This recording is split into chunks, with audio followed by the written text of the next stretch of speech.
Good morning, class. Be ready for SST lecture. Dear students, we are reading lesson number 13, India after independence.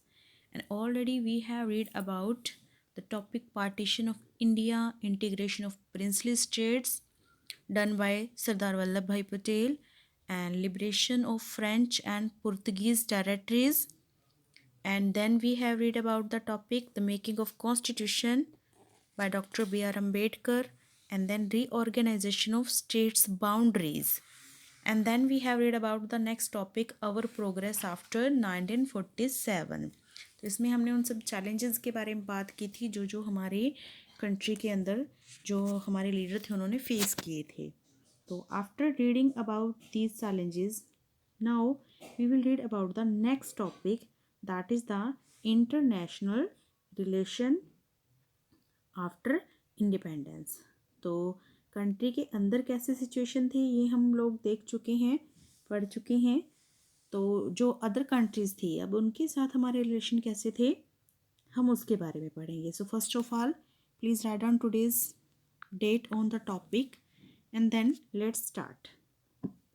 India's foreign policy has been based on the belief that people of all races, religion, and countries are equal and has always expressed strong views against discriminatory policies such as the apartheid in South Africa.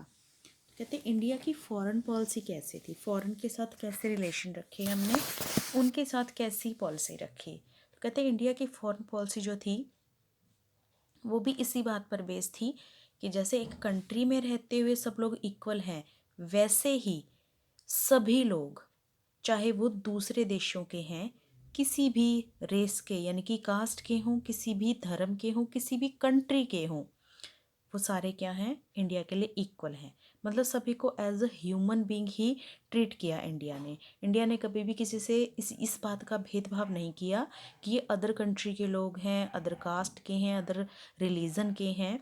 तो जैसे country के अंदर के सारे लोगों को equal right दिया गया वैसे ही कंट्री के बाहर के लोगों को भी इक्वल का बिल्कुल राइट दिया गया जैसे कि इंडियंस को था. एंड इवन कि इंडिया जो था वो डिस्क्रिमिनेशन पॉलिसीज़ के बिल्कुल अगेंस्ट था. ये डिस्क्रिमिनेशन पॉलिसी कहाँ चलाई गई थी, ये साउथ अफ्रीका में चलाई गई थी जिसका नाम था अपार्थाइड. और यहाँ पे ये डिस्क्रिमिनेशन किसके बीच में था, ब्लैक एंड वाइट पीपल के बीच में था. It promotes the use of peaceful means to resolve international conflicts. और हाँ, इंडिया हमेशा शांति के रास्ते पे चल के खुश था.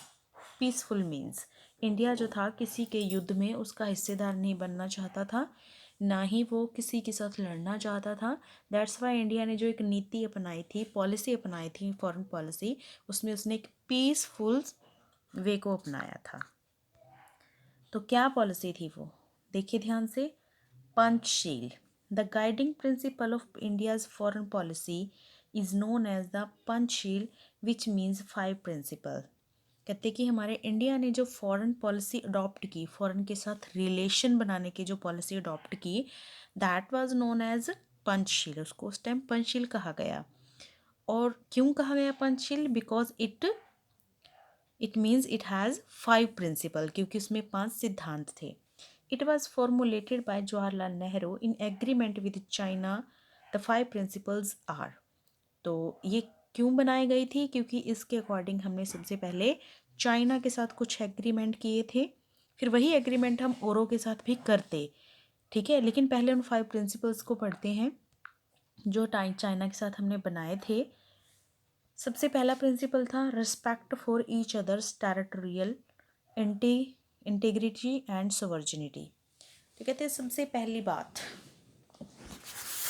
कि जो इंडिया और चाइना है वो एक दूसरे की जो टेरिटरियल इंटीग्रिटी है या सॉवरेनिटी है उसका रिस्पेक्ट करेंगे. यानी कहने का मतलब जो बाउंड्री है इंडिया और चाइना के बीच में वहाँ पर शांति बना के रखेंगे, एकता से सहमति से अपने अपने हिस्से में रहेंगे और एक दूसरे पर अधिकार करने के लिए नहीं आएंगे. ठीक है, तो ये था इसका मतलब. नॉन एग्रेशन यानी कि कोई झगड़ा नहीं करेंगे. कौन, इंडिया और China. Non interference in domestic affair. और इसके अलावा एक दूसरे के घरेलू मामले, डोमेस्टिक अफेयर घरेलू मामले का मतलब जैसे इंडिया है, इंडिया के अंदर के सारे मामले क्या हैं, वो इंडिया के मामले हैं, उनको इंडिया के घरेलू मामले कहा जाता है। इंडिया के अंदर क्या चल रहा है या चीन के अंदर क्या चल रहा है, चीन के अंदर क्या चल रहा है इसमें भारत इंटरफेयर नहीं करेगा, इंडिया के अंदर क्या चल रहा है इसमें चीन इंटरफेयर नहीं करेगा। तो दोनों ही कंट्रीज जो हैं वो एक दूसरे के इंटरनल अफेयर या डोमेस्टिक अफेयर में इंटरफेयर नहीं करेंगे। Equality and cooperation for manual benefit, इसके अलावा इक्वलिटी यानी कि समानता और कोऑपरेशन एक दूसरे का साथ देना, ठीक है, एक दूसरे को हमेशा इक्वल समझेंगे, छोटे या बड़े देश के रूप में नहीं मानेंगे और हमेशा एक दूसरे का साथ देंगे, कोऑपरेशन देंगे। तो ये डीलिंग किसके साथ हो रही है, हमारी चाइना के साथ। पीसफुल कोएग्जिस्टेंस, और बिल्कुल सहमति से, बिल्कुल शांति से एक दूसरे के साथ मिल के रहेंगे, ठीक है।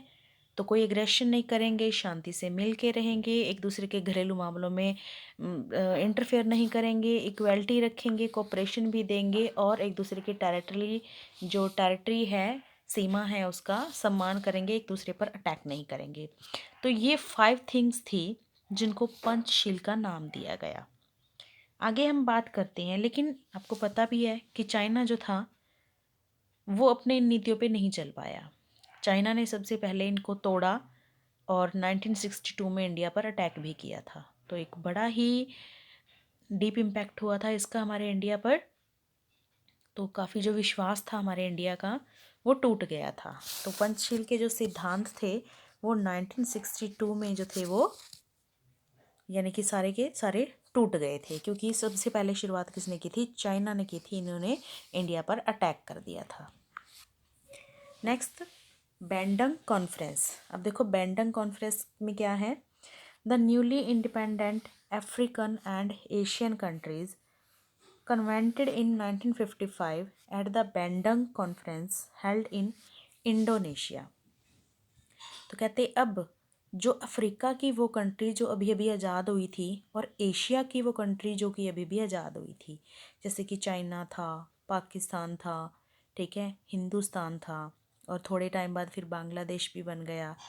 तो ऐसी कुछ कंट्रीज़ थी, ये एशिया की कंट्रीज़ की बात बताई है मैंने, और ऐसे ही अफ्रीका की भी कुछ कंट्रीज़ थी जो कि उसी टाइम पे मतलब आज़ाद हुई थी। तो वो सारी कंट्री जो थी एक साथ इकट्ठी हुई, इंडोनेशिया के बैंडंग स्थान पर इकट्ठी हुई और उसे नाम दिया गया बैंडंग कॉन्फ्रेंस, जो कब हुई, 1955 में हुई।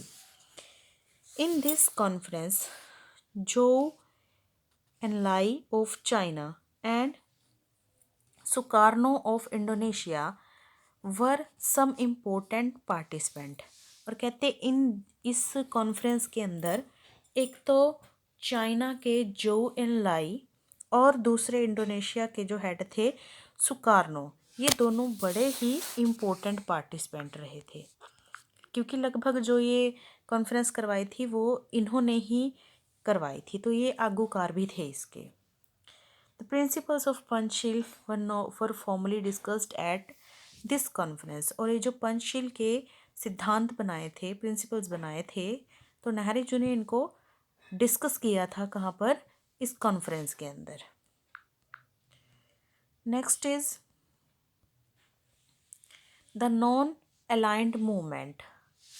अब ये नॉन अलाइंड मूवमेंट क्या था, देखो मूवमेंट तो हम पिछले पढ़ चुके हैं, लेकिन ये एक अलग मूवमेंट था। नॉन अलाइन का मतलब होता है किसी में शामिल ना होना, एक मूवमेंट जिसके तहत हम किसी के साथ शामिल नहीं हुए, तो उसको कहा गया था नॉन अलाइंड मूवमेंट।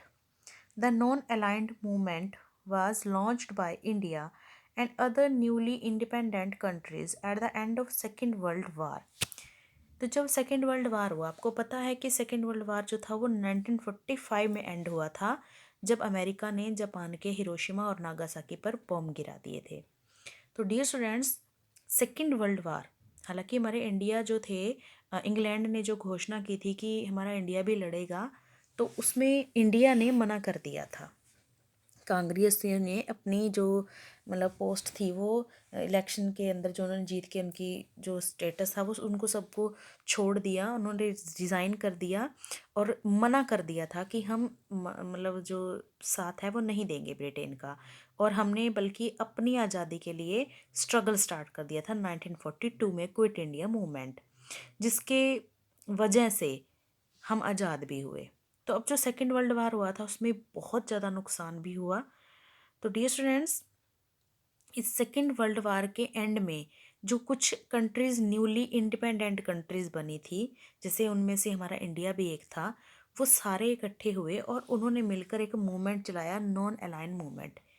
क्योंकि जो पूरे बड़े बड़े देश थे अब वो क्या हो गए थे, दो अलग अलग गुटों में बट गए थे।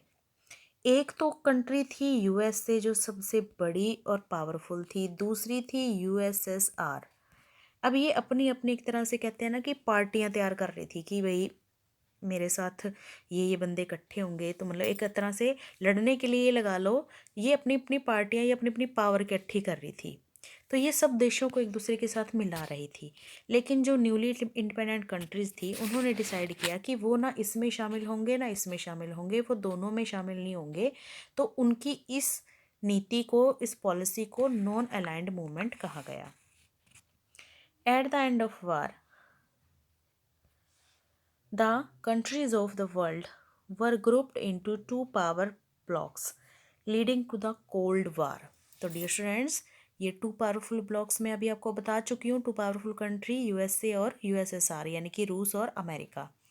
तो इनके बीच में क्या हो गया, कोल्ड वार। कोल्ड वार मतलब जिसमें डायरेक्ट एक दूसरे पे हमला भी नहीं करते और एक दूसरे को मतलब नीचा दिखाने का कोई मौका भी नहीं छोड़ते।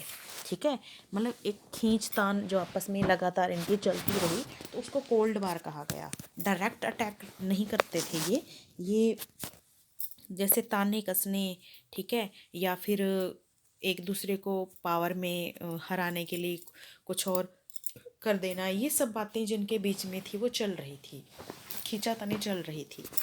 India's prime minister Pandit Jawaharlal Nehru resolved not to join any of the two blocs. और जब ये देश दूसरे देशों को भी शामिल कर रहे थे तो उस टाइम पे हमारे इंडिया के प्राइम मिनिस्टर पंडित जवाहरलाल नेहरू ने इन दोनों ब्लॉक में शामिल होने के लिए बिल्कुल क्लियर मना कर दिया।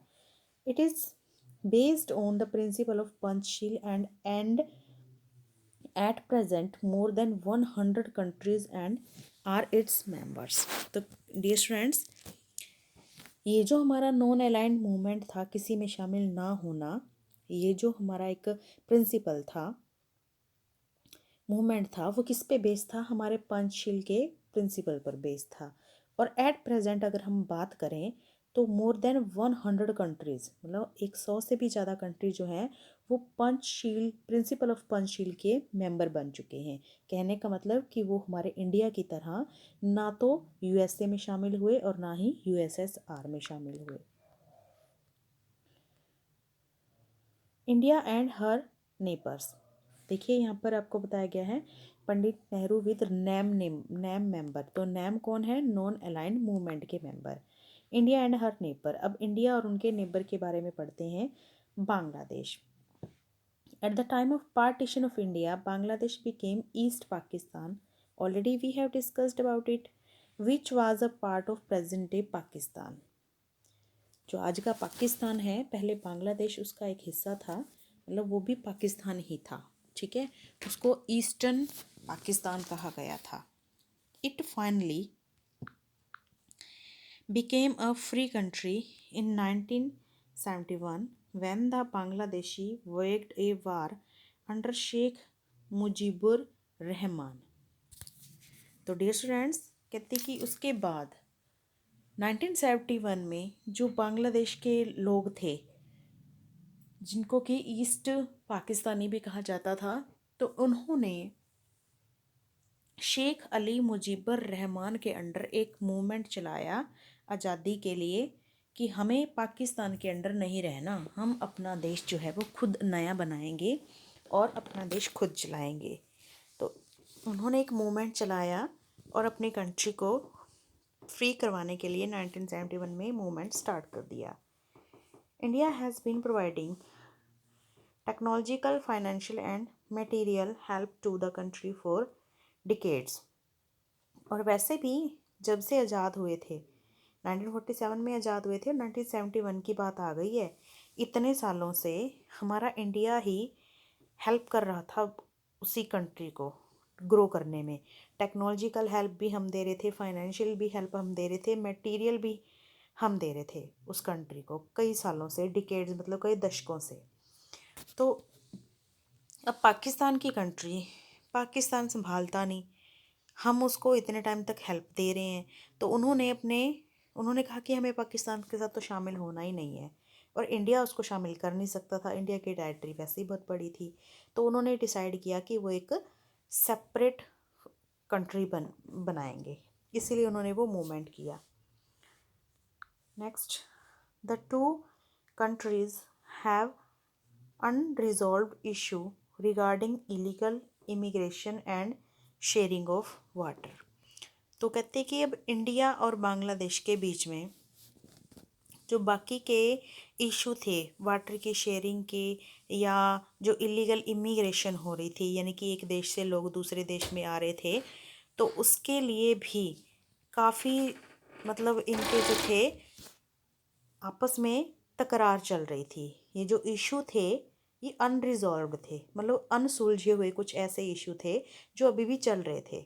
ठीक है, पानी के बंटवारे को लेकर, या जो लगातार बांग्लादेश से लोग हमारे इंडिया में आते ही चले जा रहे थे, इसको लेकर के मतलब काफ़ी हमारे इंडिया और मतलब बांग्लादेश के बीच में काफ़ी इश्यूज थे जो कि अनरिजॉल्व इशू रहे हैं।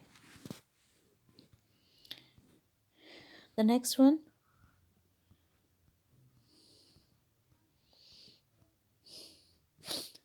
Yes, next one is Bhutan.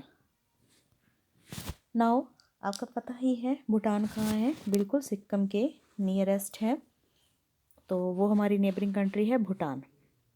A Himalaya kingdom neighboring India, Bhutan has received aid to develop communications, healthcare, infrastructure, and also for the preservation of the kingdom's unique heritage।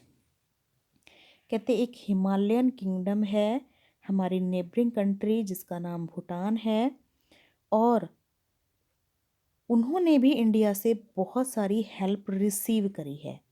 किसके रूप में?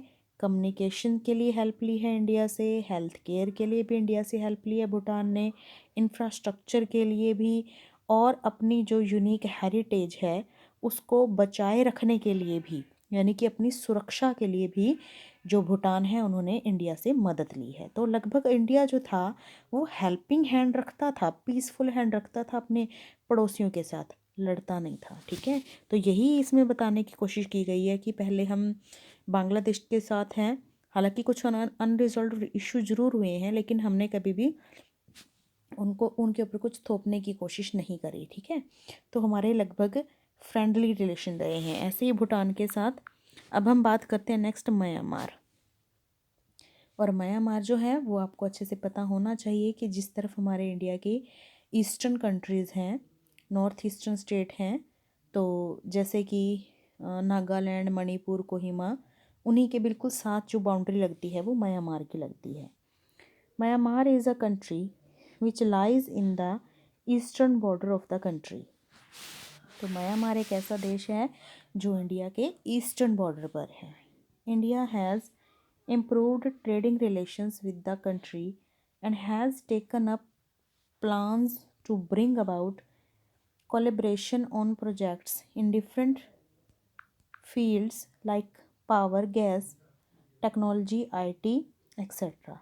तो कहते हैं म्यांमार एक कंट्री है हमारे इंडिया के जो ईस्टर्न बॉर्डर पर है, और इंडिया ने बहुत अच्छे ट्रेडिंग रिलेशन इम्प्रूव किए हैं म्यांमार के साथ। और इसके अलावा म्यांमार के साथ मिलकर के कुछ प्रोजेक्ट भी चलाए हैं, कुछ प्लान भी चलाए हैं इंडिया ने कई फील्ड में, जैसे कि पावर, गैस, टेक्नोलॉजी, आईटी, इन सब में सहमति बना के म्यांमार के साथ कुछ प्रोजेक्ट भी चलाए हैं। There still exist problems between the two countries including cross border smuggling, illegal crossing of border. तो कहते हैं हालांकि कुछ प्रॉब्लम्स भी हैं इन दोनों के बीच में। एक तो कंट्री की टेरिटरी को लेकर, और जो स्मगलिंग होती है, जो बॉर्डर क्रॉस करते हैं लोग, या इलीगल क्रॉसिंग होती है बॉर्डर की, कुछ ऐसी समस्याएं भी हैं जो आई हैं और आती भी रहती हैं, लेकिन फिर भी हमारे जो म्यांमार के साथ रिलेशन है वो अच्छे रिलेशन रहे हैं। देन हम बात करते हैं चाइना की। हमारे इंडिया का सबसे बड़ा एक गद्दार देश कह लीजिए, जिसने इंडिया की जो दोस्ती थी उसको एक तरह से ठुकरा के उस पर अटैक किया। India's relationship with China has been guided by the Panchsheel principles. कहते हैं अगर हम इंडिया और चाइना के रिलेशनशिप की बात करें तो पंचशील प्रिंसिपल के बारे में हम पढ़ चुके हैं, जिसमें हमने चाइना के साथ कुछ प्रिंसिपल बनाए थे, समझौते किए थे। There has been gradual improvement in the relationship between the two countries after it was strained by the Sino-Japanese War of 1962। तो मैं आपको बता चुकी हूँ कि 1962 में जो चाइना था उसने हम पे अटैक कर दिया था। कहते हैं कि एक इन दोनों कंट्रीज़ ने अब अपने जो रिलेशन है वो इम्प्रूव करने के लिए काफ़ी मतलब कोशिश की है। कब कब से, क्योंकि ये जो रिलेशनशिप थे इन दोनों कंट्रियों के बीच में वो स्ट्रेंड हो गए थे, मतलब एक तरह से लगभग इनके जो रिलेशन थे वो टूट गए थे। कब? जब सीनो जापानीज़ वार हुआ था 1962 में, क्योंकि तब चाइना ने हमारे ऊपर अटैक कर दिया था। At present regular bilateral talks are conducted in which leaders of the two countries participate। लेकिन ऐसा नहीं है कि हमने जो युद्ध हुआ, जब ये जो लड़ाई हुई, सिर्फ उसी के आड़ में दुश्मनी पाल रखी हो, बल्कि हम आज भी उनके साथ फ्रेंडली रिलेशन में रहते हैं और आज भी दोनों देशों के बीच में काफ़ी अच्छे से मतलब बात होती है और एक दूसरे के देशों में आते भी हैं। अब हम बात करते हैं पाकिस्तान की, जिसको हम इंडिया का छोटा भाई भी कहते हैं। Even since the creation of Pakistan after the partition, the relationship between the two countries has been full of conflicts। तो कहते हैं कि जब से पाकिस्तान बना है पार्टीशन के बाद, तब से दोनों ही देशों के बीच में, इंडिया और पाकिस्तान के बीच में बहुत सारे कन्फ्लिक्ट्स आए हैं, मतलब बहुत सारी मुश्किलें आई हैं। India accuses Pakistan of adding and supporting territories in Kashmir by providing them with funds, arms and training। तो इंडिया और पाकिस्तान के बीच में मेन झगड़ा किस बात का रहता है, किस बात का एक्सक्यूज़ रहता है कि इंडिया हमेशा पाकिस्तान को किस में एंटर करने के लिए रोकता है? कश्मीर के अंदर अपनी मतलब जो टेरिटरीज़ हैं वो बढ़ाने के लिए, और जो फंड, जो भी मतलब आर्म्स और ट्रेनिंग वगैरह है कश्मीर में, वो हम यानी कि हमारा इंडिया जो है वो कश्मीर को फंड भी देता है, आर्म्स भी, हथियार भी देता है और ट्रेनिंग भी देता है, ठीक है, ताकि जो पाकिस्तान है वो मतलब अपनी टेरिटरी यहाँ ना बढ़ा सके। तो इसके ऊपर जो इंडिया है वो एक्सक्यूज़ करता है, और दैट्स वाई एक कश्मीर के मुद्दे को लेकर के दोनों कंट्रीज़ के बीच में आज तक भी कभी समझौता नहीं हो पाया है।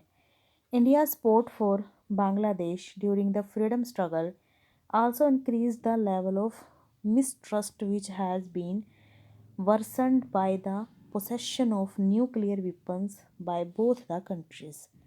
कहते जब बांग्लादेश ने अपनी आज़ादी की लड़ाई लड़ी थी 1971 में, तो उस वक्त हमारे इंडिया ने काफ़ी हेल्प की थी बांग्लादेश की, वहाँ के लोगों को आज़ादी दिलवाने में। लेकिन पाकिस्तान जो है उसने उसका गलत विचार रख लिया कि इंडिया ने जानबूझकर उनकी हेल्प करी है और हमारे एक हिस्से को हमसे दूर कर दिया। तो इसीलिए जो अब पाकिस्तान है वो भी इंडिया के एक हिस्से पे अटैक करना चाहता है, कश्मीर पर। तो इसी बात को लेकर इन दोनों के बीच में एक मिसट्रस्ट पैदा हुआ, ठीक है। और अब इसी वजह से जो दोनों कंट्रीज़ हैं वो एक दूसरे के ऊपर न्यूक्लियर जो हथियार हैं उनका दबाव बनाकर रखती हैं। मतलब इंडिया के पास भी न्यूक्लियर वेपन्स आ चुके हैं और पाकिस्तान के ऊपर भी आ चुके हैं। हालांकि हमने कभी यूज नहीं किए हैं, लेकिन फिर भी दोनों ने एक दूसरे पे दबाव बनाया हुआ है कि अगर कुछ होता है तो हम इसके अटैक भी ज़रूर करेंगे। After attempts to resolve the issues, measures like train and bus services have been taken up since 2003। कहते बहुत सारे जो इशू हैं उनको वैसे हमने सुलझाया भी है। कई बार पानी के मुद्दे को लेकर या कुछ और बातों को लेकर पाकिस्तान के साथ काफ़ी हमारी बहस जो हुई है, उनमें से कुछ एक रिजॉल्व को सुलझाया भी है। और यहाँ तक कि जो पाकिस्तान और इंडिया हैं, इन दोनों के बीच में ट्रेन और बस सर्विस भी 2003 से शुरू हो चुकी है। नेक्स्ट हमारी कंट्री है श्रीलंका, जो कि इंडिया के साउथ में है। India has always maintained cultural and trade relation with Sri Lanka since the ancient time. बहुत पुराने टाइम से ही जो श्रीलंका के साथ हमारे रिलेशन हैं बहुत अच्छे रहे हैं, कल्चरल रिलेशन रहे हैं, ट्रेड रिलेशन भी रहे हैं। Tension arose between the two countries because of the ethnic tension in Sri Lanka between the Sinhalese and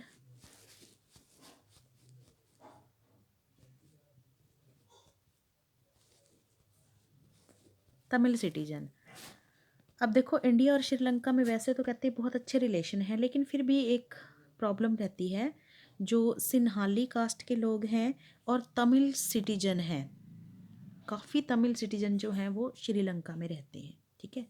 तो उनको लेकर के, क्योंकि लगातार कई बार वो इंडिया आ जाते हैं या फिर इंडिया के जो तमिल हैं वो मतलब श्रीलंका चले जाते हैं, तो उनको लेकर कुछ ना कुछ कई बार जो कन्फ्लिक्ट है वो पैदा ज़रूर हुआ है, लेकिन फिर भी हमारे जो रिलेशन है वो बिल्कुल स्मूथली हैं। The liberation tigers of Tamil Eelam was leading a separatist movement in the country. और कहते कि जो तमिल इलम के लिबरेशन टाइगर्स थे, लिबरे टाइगर का मतलब यहाँ पे जानवर से नहीं है, टाइगर का मतलब जो आगूकार, इस मूवमेंट को चलाने वाले जो आगूकार हैं उन्होंने अपने आप को लिबरेशन टाइगर्स का नाम दिया है, ठीक है।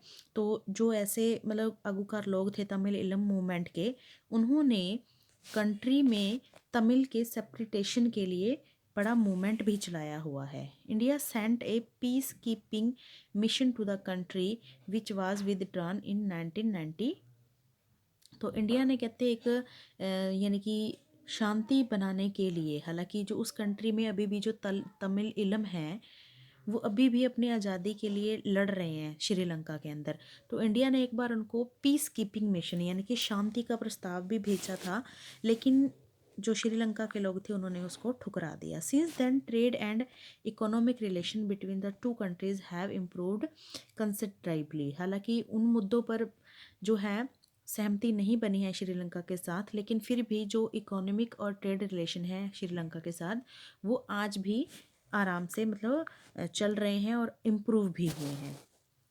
तो नेक्स्ट हमारा टॉपिक रहेगा सोशियो इकोनॉमिक चैलेंजेस, जिसको हम नेक्स्ट पार्ट में नेक्स्ट क्लास में डिस्कस करेंगे।